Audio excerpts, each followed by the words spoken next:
Alors, voilà, c'est bon.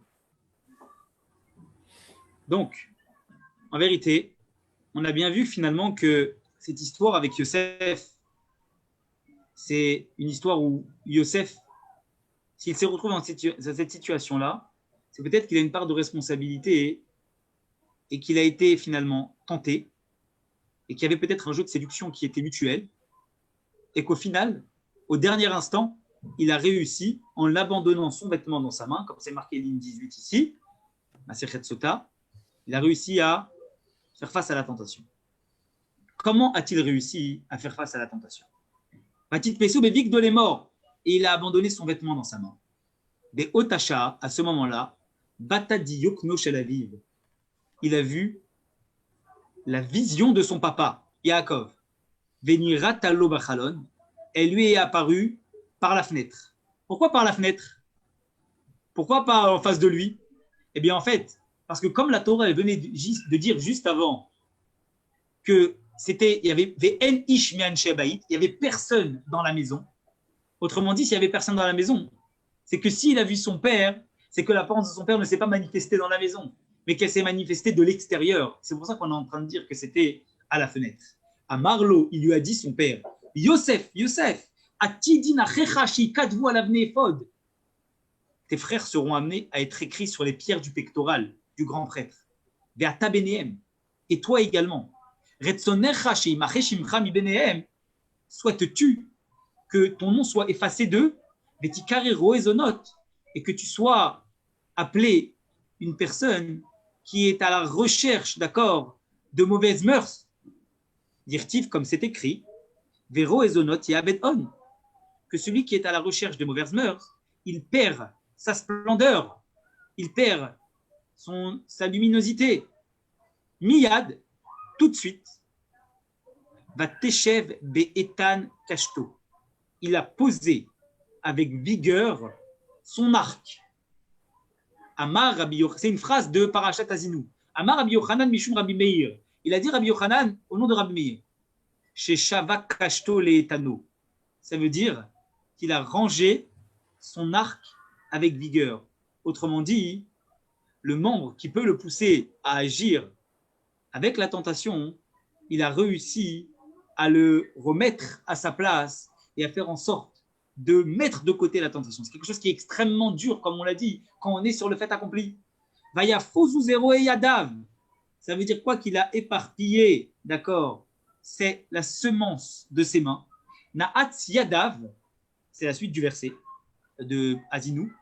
Na'at yadav bakarka, il a mis ses mains dans la terre. Veyatsa shechvat zaro mi ben tziporne yadav, et il a fait en sorte que la matière séminale puisse tomber de sur ses mains pour être enfouie dans la terre. Autrement dit, la matière séminale n'a pas été dirigée vers le fruit de la tentation, mais il l'a mis à l'intérieur de la terre. Midé avir Yaakov. De ses mains, la peur de Yaakov. Qui a pu entraîner à ce que finalement son nom puisse être gravé sur les pierres du éphod, les pierres du pectoral, et là, Avir Yaakov, c'est la peur de son père quand il a vu le visage de son père. Misham Roé Ben Israël, et de là-bas est né le berger Pierre du peuple juif. Oui, il a été fait un berger. Le berger du peuple juif écoute qu'il guide comme le troupeau de Yosef. Autrement dit, Yosef, peut-être qu'il a été pris dans un jeu de tentation. Et le Yetzer Hara, il est fort et il atteint tout le monde dans ce monde-là.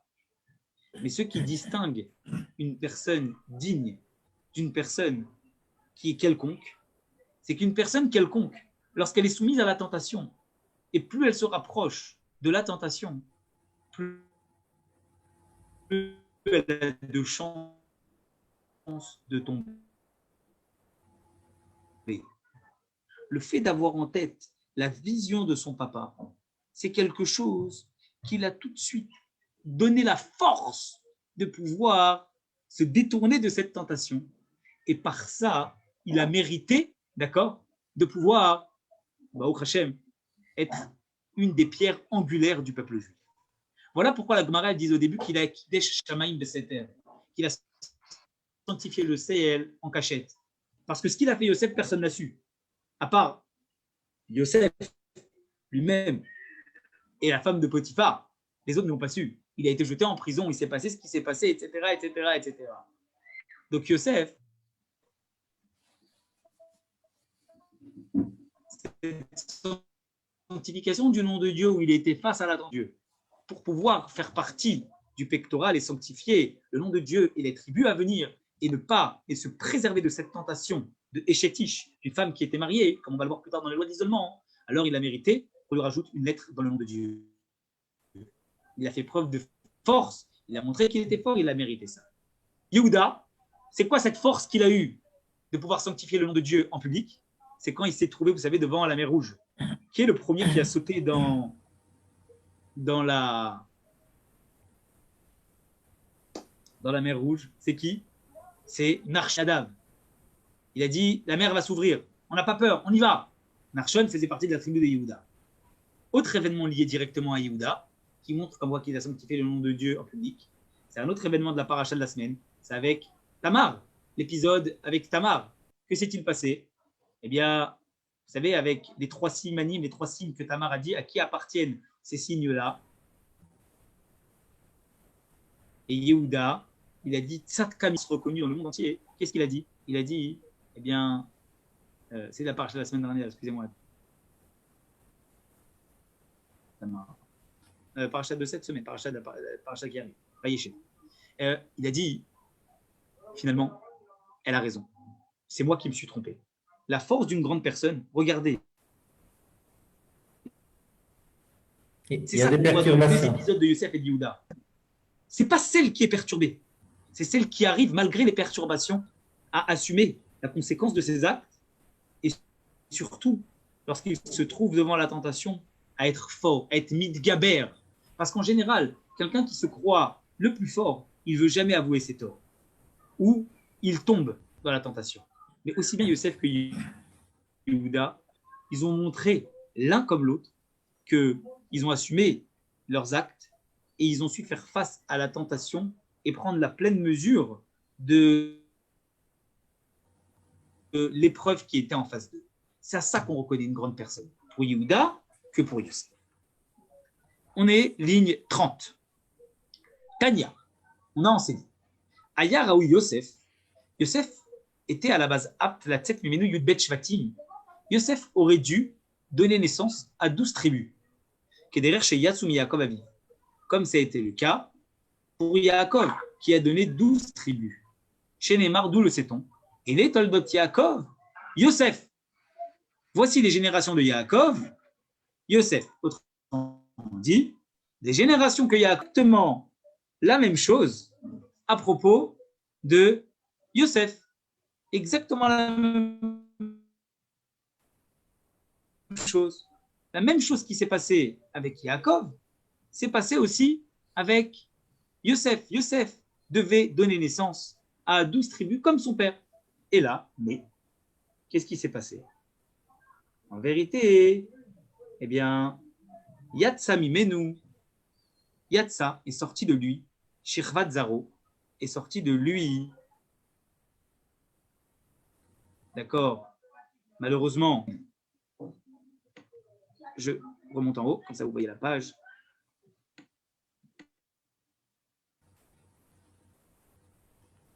Ben Tziporné Yadav, de ses mains. Ça veut dire malgré tout, la semence est sortie. Alors, il n'a pas eu ce mérite-là. Autrement dit, gaspiller la matière séminale est quelque chose qui porte atteinte, finalement, eh bien, à la suite. Il faut faire très attention à ça, nous dit la Gemara. Be'af al-Piken, et malgré tout, Yatsumi Binyamin sont descendus de qui? De Binyamin, Achiv, son frère. C'est son frère qui a eu le mérite de donner naissance à 10 enfants. Les Kulam Nikreu al Shmo, et tous sont appelés sur son nom. Binyamin a eu 10 enfants et Yosef a eu 2 enfants. Et donc les 12 enfants n'ont pas été que chez Yosef, mais ils ont été cumulés entre Yosef d'accord, et Binyamin. Chez Neymar, comme c'est marqué, ou Béné Binyamin. Qui sont les enfants de Binyamin? Béla, Becher, Ashbel. Vous regardez les enfants de Binyamin, il y en a 10. Béla, pourquoi il a appelé Béla? Chez Niblami Ben Aoumot, parce que Yosef, pendant un moment, il a été avalé à travers les nations. Donc chaque prénom que Binyamin a donné à ses enfants est un prénom, d'accord, eh bien, qui fait référence à quoi? Qui fait référence au fait qu'il a été un épisode passé par son frère. Va Becher, pourquoi il a appelé Becher? Bechor Limoya. Yosef était le premier-né de sa mère. Ashbel, chez Shevao, Al, parce qu'il mettait l'accent sur Dieu. Gera, pourquoi Gera? Chez Garber Saniot, parce qu'il a vécu dans des palais de Pharaon. Des Naaman, pourquoi Naaman? Naïm Beyoter, il était très agréable. Achi, Varosh, Achiou, parce que c'était son frère. Veroshiou, parce que c'était sa tête. Moupim Vechoupim. Pourquoi Moupim Vechoupim? Ou Laura Vechoupati, il n'a pas vu le mariage de Binyamin. Ni Laura eti Vechoupato, et Binyamin, il a dit, moi non plus, je n'ai pas vu son mariage. Ve Ardé, et pourquoi Ardé? Chez Yarad Leben Umataola, parce qu'il est descendu entre les nations du monde, parce qu'il a habité en Égypte. Ikade Amri, il y en a qui disent, Ve Ardé, pourquoi Ardé? Chez Panat domine la Véred, parce que la face de Yosef, elle ressemblait à une rose, tellement il était beau.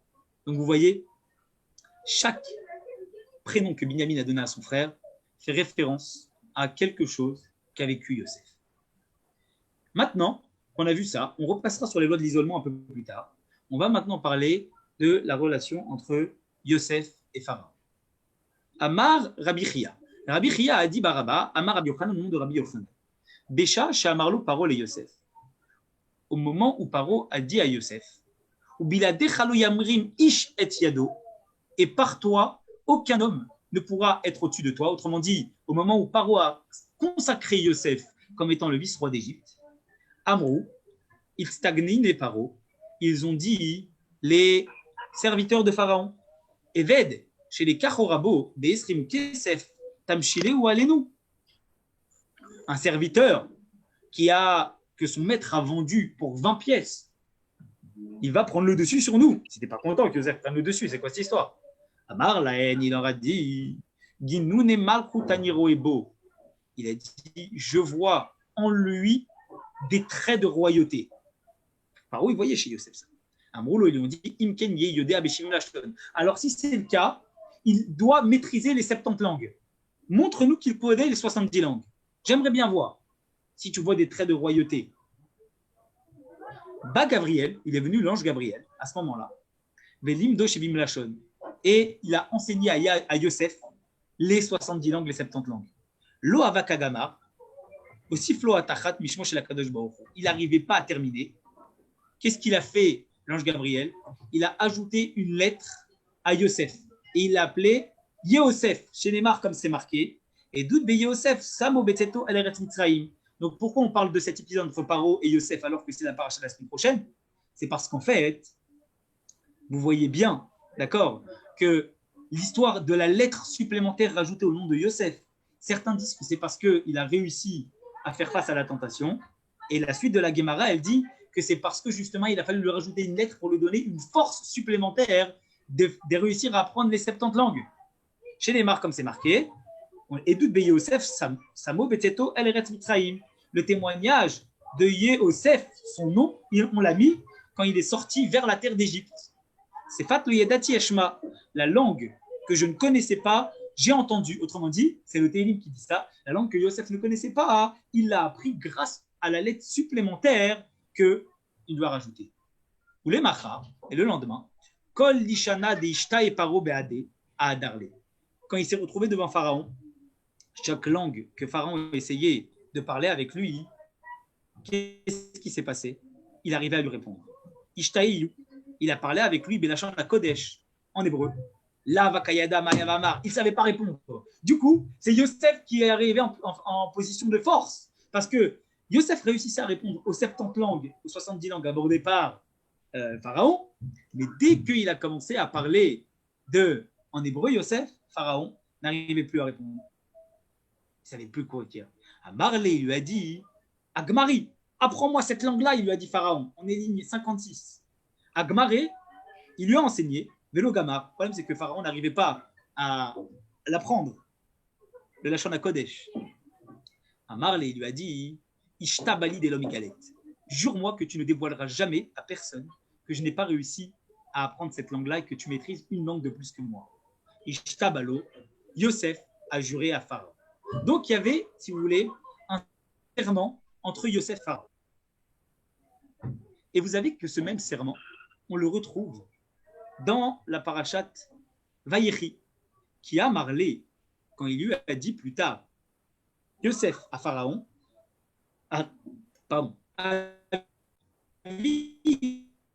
Ishbian, il est mort, mon père m'a fait jurer en disant, à Marley lui a dit, Zil, va.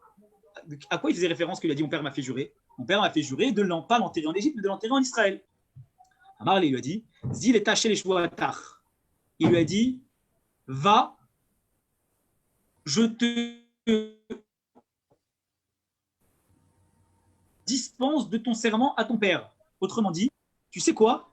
Nous, on a besoin de ton père ici parce qu'il nous a apporté la bénédiction depuis que Jacob est descendu ici. Donc, on le veut ici. On veut que Jacob reste parmi nous. Qu'est-ce qu'il a répondu Yosef à Pharaon? Il lui a dit, ah, tu veux que je brise le serment que j'ai avec mon père? C'est-à-dire, je brise le serment avec mon père, je brise le serment que j'ai avec toi. Autrement dit, je vais dévoiler à tout le monde que je maîtrise une langue de plus que toi. Les afalgav, et bien que des lanichalé, et bien que ça n'allait pas à Pharaon, d'accord, c'est ce qui était en train de se faire. Il avait, autrement dit, il n'était vraiment pas content. Amarlé lui a dit, allez au gvor et tavicha kasher ishbiyacha, va et enterre ton père comme tu as juré. Autrement dit, c'est quoi?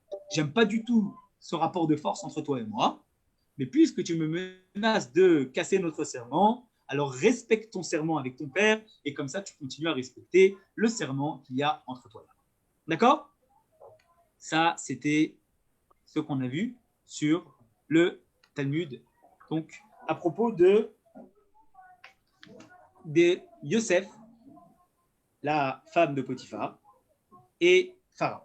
Donc maintenant, on va revenir, d'accord, à les lois de l'isolement. Pourquoi? Parce qu'on voit très bien que finalement, cet épisode de tentation, on a dit, Yosef a fait face à la tentation parce qu'il a eu la vision de son père.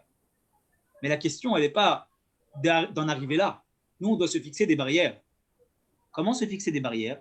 La Torah a institué des lois qu'elle appelle les lois de Ihoud, les lois de l'isolement. Autrement dit, avec ces lois de l'isolement, on doit être en mesure de pouvoir réussir à faire face à tout ça et, avec l'aide de Dieu, ne pas en arriver à de telles situations. C'est pour ça que la Torah elle instaure des lois de l'isolement qu'on verra tout à l'heure, mais avant ça, on va passer quand même quelques minutes à parler d'histoire, donc de ces différentes lois, et après les 10 dernières minutes de notre cours, même si on n'a pas fini les différentes histoires qu'on va raconter pour montrer que nul n'est infaillible, même les sages, ils ont le devoir de respecter cela, on passera les 10 dernières minutes à aborder ensemble les quelques lois que nous devons retenir, des lois de l'isolement. Ce à quoi nous faire attention. Amar Rav Yehuda, ligne 1. Amar Rav Yehuda, excusez-moi. Rav Yehuda, c'est ça. Ava Kazle, oui voilà. Rav et Rav Yehuda, Ava Kazle Beochra. Rav et Rav Yehuda, ils étaient en train de marcher sur le chemin. Ava Kazla Aïl Teta Kamaï. Il s'est trouvé qu'il y avait une femme qui a commencé à marcher devant eux. Amar les Rav et Rav Yehuda, il a dit Rav Yehuda, Dal Karech Mikameginam. Il faut que tu accélères ton pied, d'accord, parce que pour qu'on puisse passer devant, parce qu'on ne sait pas si on peut nous accuser si on va derrière elle, comme si qu'elle était en train de nous conduire quelque part et que les gens vont suspecter que nous sommes en train de chercher à nous isoler avec elle. Amar, il lui a répondu Rav Yehuda, mais Amar ou des Amar Biksherim Shapir Dané. Mais pourquoi tu dis ça? Toi-même, Rav, tu as enseigné que quand on a deux personnes qui sont des kshérim, des personnes qui sont des bonnes personnes, c'est permis de s'isoler avec une femme. Un homme et une femme, c'est interdit. Deux hommes et une femme, c'est un problème. Mais deux hommes cachers et une femme, il n'y a pas de risque. Amar lui a répondu, Rava Rav Yehuda, mi est marre des birchérim qui gagnent anaveat. Qui te dit que lorsque eux, pour eux, c'était permis de s'isoler avec une femme, je parle de personnes comme toi et moi, qui gonnent maille, comme qui tu penses que je fais référence, qui gonnent Rabbi Hanina bar Papi vechanema, comme Rabbi Hanina bar Papi et ses amis, que eux, ils ont été soumis à de maintes reprises à des épreuves de tentation, et ils ne sont jamais tombés. Autrement dit la Rav, quand je parle d'hommes cachers, de deux hommes cachers qui peuvent s'isoler avec une dame, c'est dans le cas où on parle d'hommes qui ont fait leurs preuves face à la tentation. Mais pas des hommes qui sont, même des tzadikim. Vous avez des tzadikim qui n'ont jamais été tentés. Qui dit qu'ils réussiront à faire face à la tentation? Alors, Rav dit non, je parle de gens qui ont été tentés et qui, eux, on n'a pas de doute qu'ils ne seront face. Autre halakha à ce propos, ligne 10.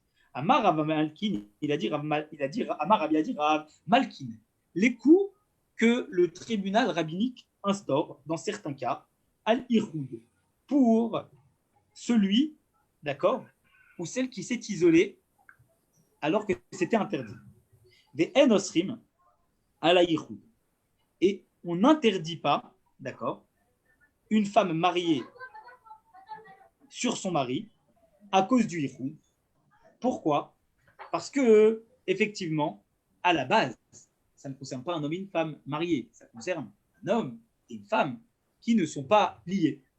Amar Ravashi, il a dit Ravashi, la Amaran, lorsqu'il est écrit qu'on va donner la flagellation lorsqu'on ne respecte pas les lois de l'isolement, et la Beichud Pnouya, cela ne fait référence que lorsqu'on parle d'une femme qui s'isole, d'un homme qui s'isole avec une femme qui est célibataire. Aval Beichud, Eshet Ish, là. Mais lorsqu'il s'agit, d'accord, d'un homme qui s'isole avec une femme mariée, là, on ne va pas. Pourquoi? Chez le Temoti Laaz Albanea. Parce que le problème, il est qu'une femme qui n'est pas mariée, d'accord, si tout le monde sait qu'on a frappé l'homme qui a été, s'est isolé dans une pièce avec une femme qui n'est pas mariée, eh bien, quelles sont les conséquences? Les conséquences, elles sont sur lui et sur elle. Mais si, par contre, on est en train de parler d'un homme qui s'isole avec une femme qui est mariée, les conséquences, elles sont sur les enfants. On va dire sur les enfants. Peut-être que les enfants ne viennent pas du premier mari, peut-être qu'ils viennent de la personne avec laquelle s'est isolé, etc., etc. Donc ça peut sortir un mauvais bruit sur les enfants. Voilà pourquoi, eh bien, ici, la Gemara nous dit que Makat Mardout, les coups de flagellation instaurés par le tribunal, ne concernent pas un isolement entre un homme et une femme qui est mariée. Marzoutra, Malké, il avait l'habitude de punir par les coups, d'accord, de bâton. Je cherche la ligne, oui. Ou Machiz, et lui, il annonçait. En fait, il le frappait avec les coups de bâton, aussi bien si la femme, elle était célibataire ou si elle était mariée. Pourquoi? Parce que lui, il disait, dans tous les cas, je fais ça, mais je dis très clairement que la raison pour laquelle je fais ça, d'accord, c'est rien à voir avec les enfants. Les enfants sont cachers et c'est juste lié à une action de la femme. À Marley, il y en a qui ont dit Ika des Shamabea Vela Shamabea. C'est un problème de faire ça. Pourquoi? Parce que même quand tu proclames qu'il n'y a aucun problème avec les enfants, qui te dit réellement que tout le monde a entendu ce que tu as dit? Peut-être qu'il y a des gens qui ont entendu, peut-être qu'il y a des gens qui n'ont pas entendu. Et à ce moment-là, le problème, il va être que si des gens ont entendu, ça va, mais si les gens n'ont pas entendu, eh bien, ils vont pouvoir juger les enfants de la femme. Donc, il ne faut pas donner des coups et que cela soit rendu public s'il y a eu un isolement entre un homme et une femme mariée. Amar Rav, il a dit, Malkim, attention, quand on parle d'isolement, on ne parle pas de relation, hein, on parle juste d'être dans une même pièce. C'est ça, isolé. Isolé, c'est dans une maison, par exemple, dans une pièce. Amar Rav, il a dit, Malkin, je descends, on est ligne 19. Malkin al lotova ashmoa. On donne les coups dans le cas où il y a une nouvelle, d'accord, qui n'est pas bonne, comme quoi qu'il y a un bruit qui court, que quelqu'un a fait des avérotes, c'est-à-dire qu'autrement dit, il est allé avec des femmes qui lui étaient interdites. Si on entend que quelqu'un, il est allé avec des femmes interdites, et qu'il y a un bruit qui court comme ça, eh bien, on ne va pas juste vérifier, on va lui donner un coup. s'il y a un bruit qui court sur toi, c'est certainement qu'il y a quelque chose qui est à l'origine de cela. Chez Neymar, comme c'est marqué, Al-Banaï, qui l'otova Ashmoa, sur les enfants, car sur lui n'est pas bonne l'entente qu'on a entendue. Marzoutra, il a dit que quand il avait l'habitude de donner des coups à un homme sur lequel il faisait courir, il y avait un bruit mauvais, motivlé afsari al-katfe, il posait sur lui, d'accord, une muselière sur ses épaules, d'accord, ou makrélé. Et pourquoi il posait ça? Eh bien, c'était pour... Il posait cette muselière-là, justement, pour pouvoir annoncer que la raison pour laquelle on lui faisait ça, c'était parce que, justement, il y avait un mauvais bruit qui courait sur lui. Amar Rabba, il a dit, Baala Ba'ir, si le mari de la femme, il se trouve en ville, dans cette ville-là, Ein Chosheshin Mishumichud, on ne va pas craindre, d'accord, que cela puisse être appelé les lois de l'isolement, d'accord. Pourquoi? Parce que la femme ne va pas oser s'isoler avec un homme dans la mesure où elle sait que son mari est dans la ville. Amar Rav Yosef, on est ici, Amar Rav Yosef, ligne 24. Amar Rav Yosef, il a dit Petach, Patouach Lirshut Arabim, si la porte de la maison vers laquelle l'homme et la femme se trouvent, Patouach Lirshut Arabim, elle donne sur le domaine public, En Chosheshin Mishunichud, on ne craint pas. Et c'est pour ça que lorsqu'on parle d'isolement, on parle de lorsque tout est fermé. Mais lorsqu'on laisse une porte ouverte qui est ouverte vers le domaine public, alors à ce moment-là, ça ne s'appelle pas de l'isolement d'après la halakha. Rav Bibi, Ikla Lebe Rav Yosef. Rav Bibi, il a été invité dans la maison de Rav Yosef. Batar Bechara Rifta. Après qu'ils ont fini de manger, d'accord, eh bien, à l'étage supérieur, au deuxième étage, Rav Yosef et sa femme sont descendus, d'accord, au premier étage. Et Rav Yosef, qu'est-ce qui s'est passé? Il est arrivé, il devait sortir de la maison. À Marléou, il a dit Rav Yosef à ses serviteurs, chez Kol Dargami tout est Bibi, enlevez l'échelle, Rav Bibi est en haut, ma femme est en bas. Et pour ne pas que Rav Bibi puisse descendre en bas et que cela puisse être assimilé à de l'isolement, il faut qu'il n'ait pas le moyen de pouvoir descendre en bas. Alors enlevez cette échelle-là, comme ça il n'y aura aucune communication possible dans ce cas de figure-là. Mais Rabba, et c'est pour ça qu'il a dit Rabba, il a posé la question. On vient de dire que quand le mari est dans la ville, il n'y a pas de risque. Pourquoi ici, Rav Yosef, il a demandé d'enlever l'échelle? Rav Yosef, il était toujours dans la ville. Pourquoi il a dû aller jusqu'à enlever cette échelle-là? Alors, Shan et Rav Bibi, des Chouchvenité, Ava des Gaïsade. Ça change. Pourquoi? Parce que comme il y avait une relation particulière entre Rav Yosef, entre Rav Bibi et sa femme, c'était des gens qui étaient proches. Alors à ce moment-là, eh bien, même si le mari était dans la ville, il fallait prendre encore plus les précautions. Amar Rav Kahana, il a dit Rav Kahana, nous en sommes à la ligne. Hop, je vous donne la ligne tout de suite.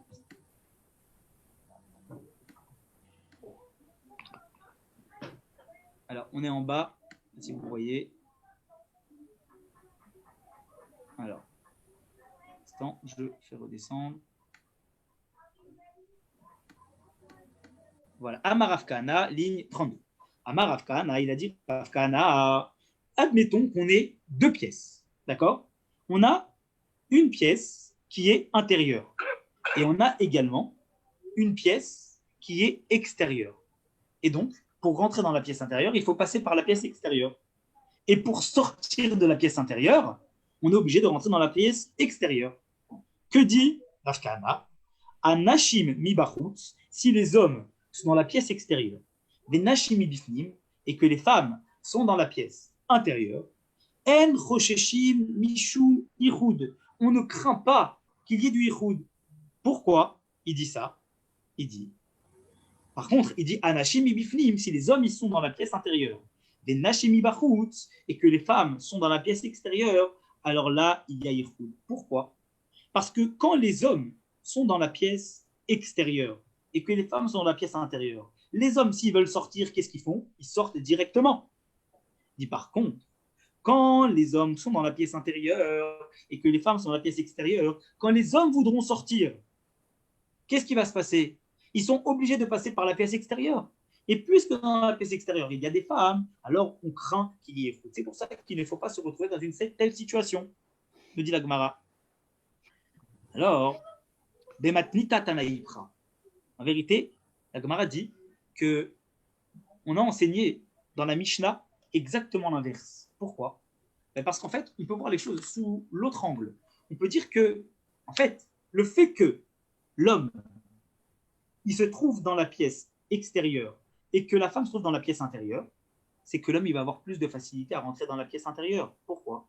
Parce qu'il peut tout simplement, eh bien, avoir un accès direct avec la pièce intérieure sans donner sur l'extérieur. Autrement dit, si l'homme et la femme devaient se retrouver dans les pièces extérieures, peut-être que l'homme aurait eu peur. Pourquoi? Parce qu'il se serait dit, ah, mais là, quoi qu'il arrive, je donne sur l'extérieur, n'importe qui peut rentrer. Mais vu que les femmes elles sont dans la pièce intérieure et que les hommes sont dans la pièce extérieure, alors l'homme peut plus facilement rentrer dans la pièce intérieure et donc peut-être qu'il va avoir plus de facilité à le faire. Voilà pourquoi dit la Gemara ici que Ashta de Amar Afkana Archiv et Tana Matita Ipra, puisque l'un a dit dans un sens et que la Mishnah a enseigné dans l'autre sens, Anana avec des Khumra, on va agir avec Khumra, on va agir avec beaucoup plus de vigilance. Et ce qu'on va faire, c'est qu'on va tout simplement interdire les deux cas.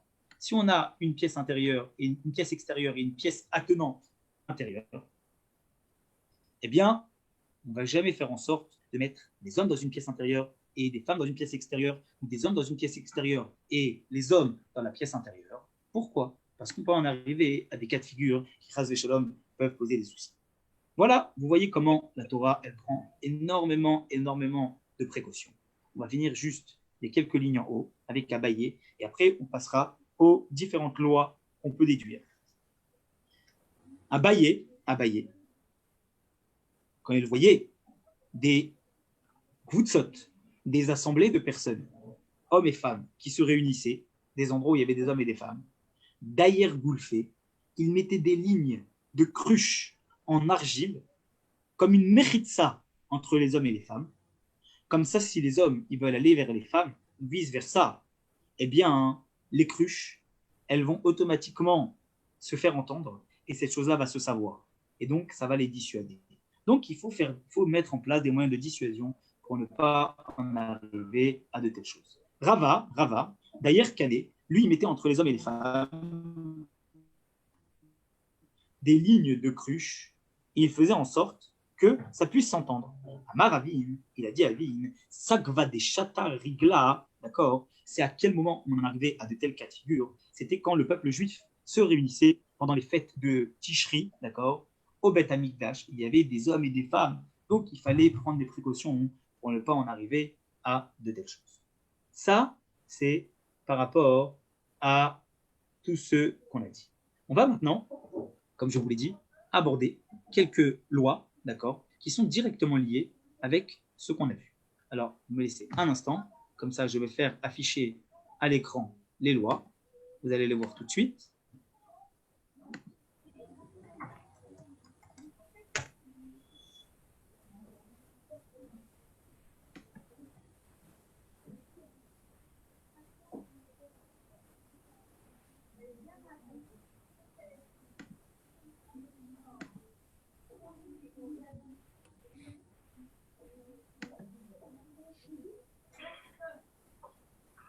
Alors voilà, c'est en train de s'afficher.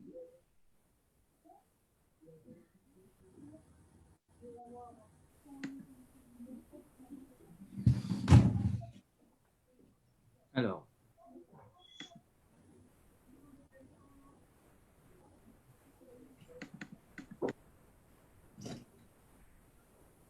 voilà, je suis là. Et là, vous allez voir tout de suite, je relance le partage. Nouveau partage. Hop, là, ici. Vous voyez? Oui, c'est bon, vous voyez? Très, très bien. Alors, hop, on y va. On est ici. Vous voyez, c'est marqué Alacha Sikum Ilchot Yichud. Quelques halachot. Premièrement, Asur Leitiyached Im Shum Isha. Interdit de s'isoler avec n'importe quelle femme. Ben Yalda, Ben Zekina, que ce soit un enfant, que ce soit une vieille femme. Ben Israélite, Ben Ena Yehudi. Qu'elle soit juive, qu'elle ne soit pas juive. Ben Krovato, Ben Ena Krovato.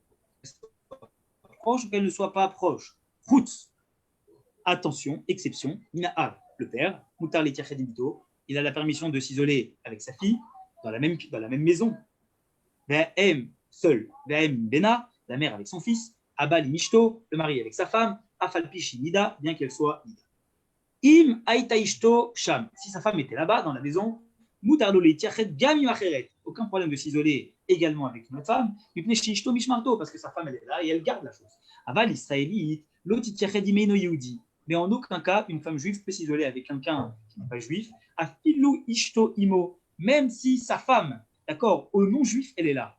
Va Filu Em Arbe Einam Yehudim Benashotem Imaem Loitiachet Imem, et même s'ils sont beaucoup qui ne sont pas juifs et que leurs femmes sont là, il ne s'isolera pas avec eux. Donc, ce qui veut dire qu'on ne peut pas s'isoler avec un couple de non-juifs, d'accord, quelles que soient les circonstances. Isha Achat, une femme, Mityachedet, elle peut s'isoler, Ibshne Anashim Ksherim, avec deux hommes qui sont cachers. Mais Dafka Bayir ou Bayom, il faut que ça soit Ir la journée et Ayom la journée. Et Ayom la journée est dans la ville. D'accord? Aval, Bassadé, mais si c'est dans un champ, là, là où la nuit, à fil ou Beir, même si on est en pleine ville, il faut trois hommes cachés. Trois hommes cachés, ça veut dire des hommes qui n'ont pas la réputation d'être des hommes sulfureux. Les im paritzim, le lam loetit yachet, si par contre ce sont des hommes qui ont une réputation sulfureuse, le lam loetit yachet, jamais il ne pourra s'isoler avec eux. À fil ou kama, même s'ils sont plusieurs. Et la seule condition, c'est si leurs femmes sont là. Et un homme avec deux femmes, d'accord? On monte en haut. Asur leitiyached, d'accord? Il ne peut pas s'isoler. Veim shalosh yoter. Si par contre il y a trois ou plus, yesh matirim, il y en a qui permettent. Men umanuto uskorato bedvarim amiyuchadim lenashim, à condition que son travail ne soit pas dans des choses qui sont particulières pour les femmes. Et il y en a qui interdisent dans tous les cas. Isha sheba alabayir, une femme dont le mari est en ville, en chosheshin neitiachedima, on ne craint pas qu'elle va s'isoler, nesh emad baala alea, parce qu'elle craint quand même que son mari puisse venir à n'importe quel instant. Baït, une maison. Chez Pitro Patour des Arabim, où la porte de la maison elle donne sur le domaine public. En shamisur ichud bayom bitrela tadaïla. Il n'y a pas d'interdit de ichud, d'accord, d'isolement, le jour et le début de la nuit. Kolzman shebna adam ovrim veshalim barchok, tout le temps où les gens sont dans la rue. Mais si on parle d'une femme avec laquelle il a pu grandir, chez Ikrovato qui est proche de lui, au Shebala Izirota, où son mari, il a dit à la femme, il l'a averti, que tu ne t'isoles pas avec elle, elle ne devra en aucun cas s'isoler avec lui, même si le mari est dans la ville, même si la porte elle donne sur le domaine public. Un enfant qui a moins de 3 ans, il est permis de s'isoler, les lois de l'isolement ne marchent pas, ne fonctionnent pas. À partir de 3 ans, la jeune fille, déjà, ça commence à rentrer, les lois de l'isolement. Ren Tinok, on le voit avec Rivka, parce que Rivka, elle s'est mariée à 3 ans, donc 3 ans, c'est une limite déjà. Ren Tinok, Rot, Mite Chachanim, et pour un garçon, à partir de 9 ans, Tar les Chachitiachedimo, une femme peut s'isoler avec lui jusqu'à ce qu'il ait 9 ans. Ça, ce sont toutes les lois qui sont abordées dans le Kitsur Shulchan Aruch, toutes les lois qui concernent finalement les lois du Yichud, les lois de l'Israël. Voilà, mes amis, un petit peu les différentes lois qu'on a pu apprendre aujourd'hui sur toutes ces choses-là. Alors, comme vous l'avez vu, aujourd'hui, on a parlé de toutes ces lois et on a bien vu que la Torah, si elle a instauré des lois, c'est justement pour de l'isolement, c'est pour qu'on puisse prendre nos précautions pour être au maximum, se parer contre la tentation. Et ces lois-là, on a le devoir de les respecter, d'être extrêmement vigilant, de se mettre des barrières, parce qu'on n'est pas tous Yosef Hatzadik qui avons réussi à affronter la tentation.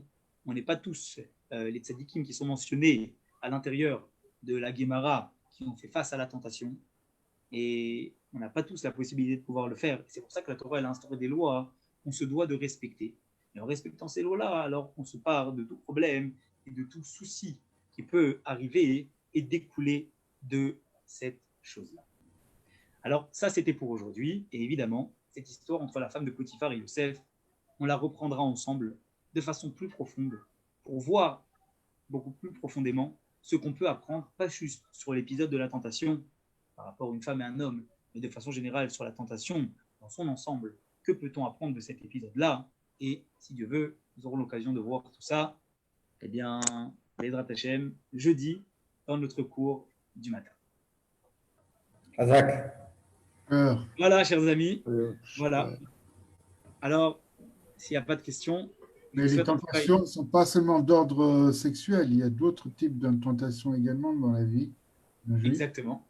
Et c'est pour ça qu'on va le voir jeudi, que la tentation, ce n'est pas juste ce niveau-là, c'est de façon générale. Et on va voir en quoi, de façon générale, il faut faire très attention à se parer contre ces différents problèmes-là. Pas uniquement à ce niveau-là, mais de façon générale, dans la vie de tous les jours, dans beaucoup de choses qui peuvent nous être tentées, dans l'épreuve de la tentation, en général. Il faut savoir se parer sur ce problème-là. On va voir qu'on peut déduire de l'histoire de Yosef et la femme de Potiphar un problème plus général de comment faire face à la tentation, quelle qu'elle soit. Pas uniquement une tentation de ce type-là, mais la tentation quelle qu'elle soit. Voilà. Voilà, chers amis. Je vous souhaite une très bonne journée. Et on se retrouve, si Dieu veut, voilà, jeudi matin pour la suite de ce sujet. Des bonnes nouvelles à tout le monde. Au revoir. Merci, David. À vous aussi. Au revoir, avec plaisir, des bonnes nouvelles. Au revoir.